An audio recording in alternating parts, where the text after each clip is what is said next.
얼마 전에 한 후배가 저에게 전화를 했습니다. 지금 매우 어려운 상황에 처해 있는데 자기는 이제 무엇을 더 해야 할지 알 수가 없대요. 할 수 있는 일은 다 했고 기도도 정말 간절하게 열심히 하고 있는데 문제가 해결될 기미가 전혀 보이지 않는데요. 주변에 도움도 청해봤지만 아무도 도와주지 않는다. 하나님에게 기도해도 아무것도 변하지 않는다. 그러면서 매우 답답해 하더라고요. 우리가 살다 보면 이런 기대하지 않은 답답한 상황을 마주치게 됩니다. 우리는 하나님 앞에 평안을 기도하지만 우리의 바람과는 다르게 그런 답답한 일들이 툭하면 일어나는 게 사실 우리 현실이죠. 그런 현실 앞에 우리 삶은 충격, 허무함, 분노 이런 것에 빠져들기 너무도 쉽습니다. 여기 이스라엘 백성들도 그런 상황에 빠져들었습니다. 큰 성 여리고를 점령하고 나서 그들은 이후에 가나안 점령 역시 손쉽게 이루어질 것이다. 그렇게 믿고 기대했을 겁니다. 그러나 정작 그들 앞에 닥쳐온 것은 패배였고 이스라엘은 깊은 좌절과 허무와 혼란에 빠져들었습니다. 하나님께서는 그런 이스라엘에게 스스로 성결케 하라 이렇게 요구를 하시죠. 이에 이스라엘은 아간과 그에 속한 모든 것들을 돌로 치고 불사름으로 그들 가운데서 제해버립니다. 이제 하나님께서는 여호수아에게 다시금 아이성으로 올라가라고 말씀하십니다. 아이성과 그 백성과 그 성읍과 그 땅을 다 너에게 주었노라, 내 손에 붙였노라 이렇게 말씀하시죠. 신나는 얘기죠. 그러면서 깜짝 놀랄 만한 말씀을 하세요.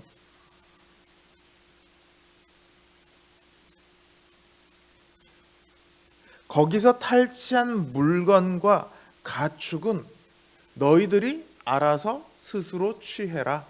너희 가져라. 이 말씀이시거든요. 이게 왜 깜짝 놀랄 만한 일입니까? 이 바로 앞에서 이들이 아이성과 싸움에서 진 이유가 뭡니까? 60만이 넘는 이스라엘 남자 중에 단 한 사람 아간이 외투와 금과 은을 취했기 때문이에요. 그래서 이스라엘이 패배했습니다. 그런데 이번엔 다 가지라고 하시거든요. 사실 좀 황당한 일이에요. 애초에 여리고성에서도 야 너희 스스로 다 취해. 너희 다 가져. 만약에 하나님께서 이렇게 하셨더라면 아간이 범죄를 하지 않았겠죠. 아간은 당당하게 취했을 테니까요. 그렇죠? 그럼 이스라엘도 패배할 이유가 하나도 없었을 거예요. 지금 아이성에 올라가서는 다 취하라, 다 가져라 이러시면서 여리고에서는 왜 아무것도 가지지 말라고 하셨을까? 이런 억울한 항변도 충분히 가능하겠죠.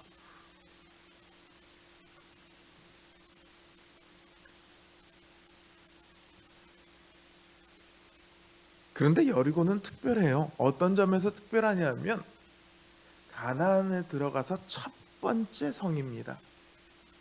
하나님께서 가나안에 들어가면요, 첫 번째는 다 하나님 것이라고 하셨어요.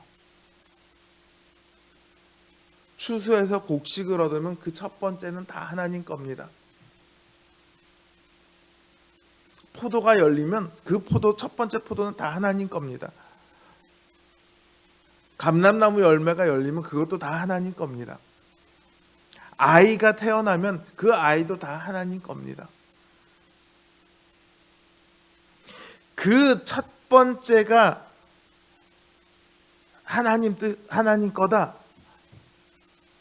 첫 번째만 하나님 것이겠습니까? 사실 모든 게 다 하나님 것이죠. 첫 번째, 두 번째, 세 번째, 네 번째, 100번째, 1000번째, 10,000번째 모든 것이 다 하나님 것이잖아요. 그런데 왜 특별히 하나님 거다라고 얘기하냐면 그거를 바치라는 거예요. 하나님께. 그거를 하나님께 바치면 하나님께서 나머지는 다 너희들에게 주겠다. 이런 뜻이거든요.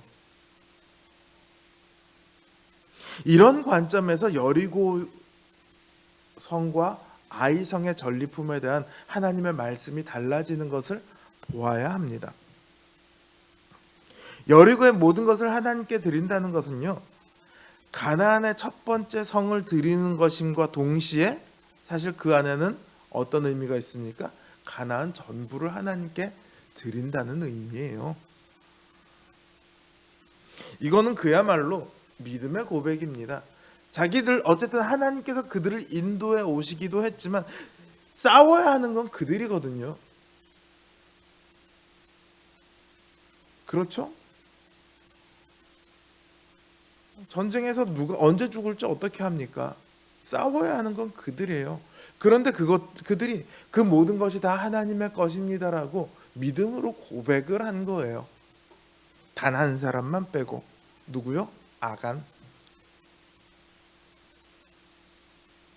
아간은 그 믿음에 실패했습니다. 믿음에 실패했다는 것은 결국 뭐가 깨졌다는 거죠? 언약이 깨졌다는 거예요.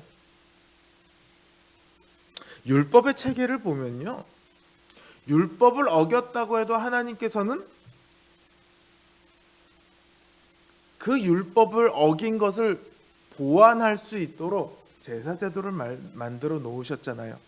그러니까 행함에 있어서 때로 불순종하고 때로 내 안에 탐욕이 들어와서 때로 실수를 하더라도, 심지어 살인을 하더라도 하나님께서 도피성이라는 제도를 만들어 주셔서 그들로 살아갈 수 있게 하셨단 말이에요.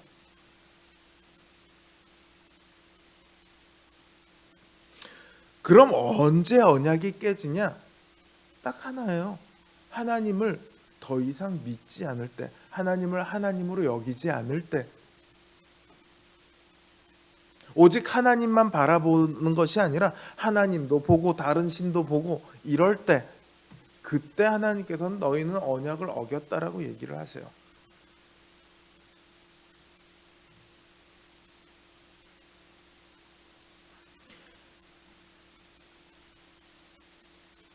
아간은 믿음에 실패했고, 그래서 하나님께서는 너희는 명령을 안 따라서 패배했어 이렇게 말씀하신 게 아니라 언약을 깨뜨렸기 때문에 패배했다 이렇게 말씀을 하세요.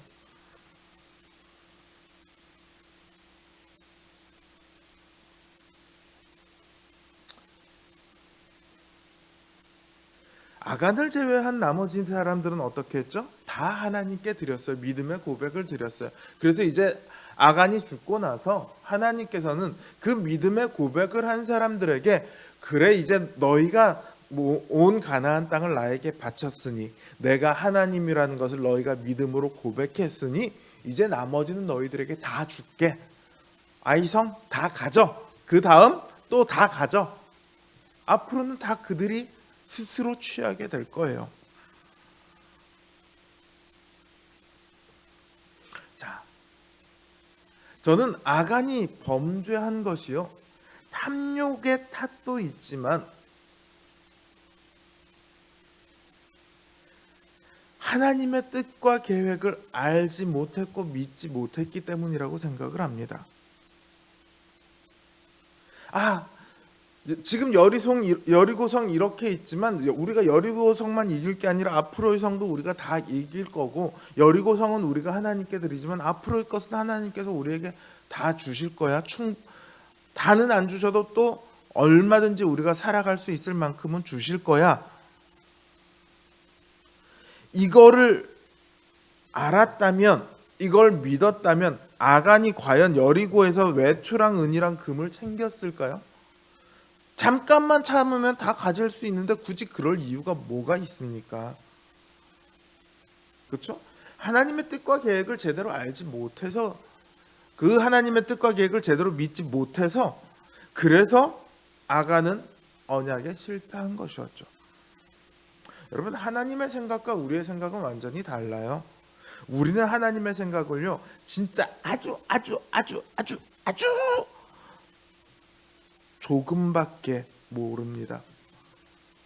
온 우주를, 온 역사를 다 경영하시는 하나님의 생각을 도대체 누가 그 생각을 다 알 수 있겠습니까? 그러나 적어도 하나님께서 우리에게 밝히신 계획들, 이거는 우리가 알 수 있어요. 성경이 우리에게 말해 주니까요. 당장 어떤 식으로 이루어질지는 모릅니다. 내일 조성욱 목사가 어떻게 될지 몰라요. 내일 1년 뒤에 노원 성도교회가 어떤 모습일지 아무도 몰라요. 그러나 하나님께서는 분명히 우리를 향한 아주 좋은 계획을 가지고 계십니다. 그게 성경이 우리에게 계속해서 보여주는 얘기예요. 우리가 고난을 당하고 있을 때 우리는 여러 가지 의심들이 들죠. 아까 앞에 처음에 얘기했던 그 동생에게 제가 이렇게 물었습니다. 네가 지금 괴로운 걸 하나님께서 모르고 계실까? 하나님께서 너를 지금 안 보고 계실까? 아니면 너를 어떻게 도와줄 그 생각 자체가 없으실까? 아니면 너를 그냥 괴롭히고 싶으신 걸까? 그것도 아니면 해결해 주실 능력이 없는 걸까?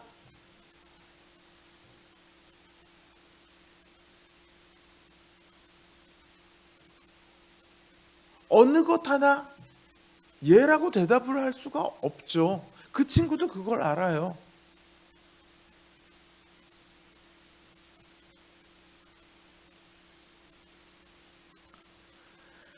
다만 우리가 기대하고 있는 때가 있어서 그래요. 우리가 기대하고 있는 무언가가 있어서 그래요. 우리가 기대하고 있는 방식, 우리가 기대하고 있는 때하고요, 하나님의 계획은 다를 때가 훨씬 많습니다.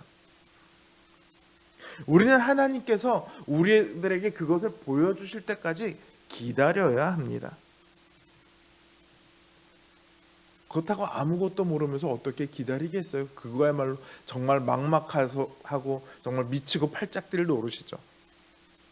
근데 여러분, 신자가 고난을 이겨내는 것은 어떻게 고난을 이겨내는지 아세요?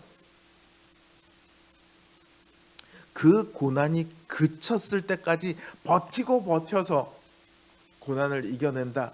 뭐 그것도 한편으로는 맞는 말이긴 하지만, 그 고난과 환난 중에도요, 그 고난이 가지고 있는 의미를 깨달을 때 신자는 고난을 이겨낼 수 있습니다. 마찬가지로요, 우리는 이 시간 속에서 살아가고 있는 우리는요, 오늘이 가지는 의미를 알아야 합니다. 우리의 오늘은 하나님을 진정한 하나님으로 고백하는 그 믿음을 만들어 나가는 시간입니다. 하나님께서는 보여주시고 또 들려주시고 또 보여주시고 또 들려주시고 또 경험하게 하시고, 그거를 매일매일 반복하세요. 어떤 때는 하루에 몇 번씩, 어떨 때는 석 달에 걸쳐서, 어떨 때는 1년에 걸쳐서, 어떨 때는 수십 년에 걸쳐서 보여주시기도 합니다. 오늘은요, 우리를 하나님의 백성으로, 그리고 하나님의 명령에 순종할 수 있도록 빚어나가는 하나님의 훈련 과정입니다. 그리고 어느 순간 하나님께서는 우리의 기대와 우리의 생각을 훨씬 넘어서는 그런 방법으로, 그런 복으로 우리에게 응답하시죠. 여러분, 슬프십니까? 괴로우십니까? 답답하십니까? 그렇다면 하나님의 뜻에 집중하십시오. 여러분들이 평안하십니까? 기쁨이 넘치십니까? 그렇다면 더더욱 하나님의 뜻에 집중하십시오. 아간이 범죄했던 것은 고통 속에서, 두려움 속에서 범죄한 것이 아니라 기쁨과 환호 속에서 범죄했습니다. 평안할 때, 기쁨에 넘칠 때, 그때 우리는 더욱더 하나님의 뜻에 집중해야 합니다. 그러니까 우리는 괴롭고 슬플 때에도, 평안하고 기쁠 때에도 하나님의 뜻에 집중해야 합니다. 하나님 앞에서 우리의 오늘이 어떤 의미인지 우리는 깨닫고 알아나가야 합니다. 오늘이라는 시간이 그저 평범했던 하루가 아니라 하나님의 계획 속에서 하나님의 뜻을 따라 우리를 이끌어 가시는 하나님의 손길이었다는 것을 고백할 수 있는 저와 여러분 되시기를 주님의 이름으로 기원합니다.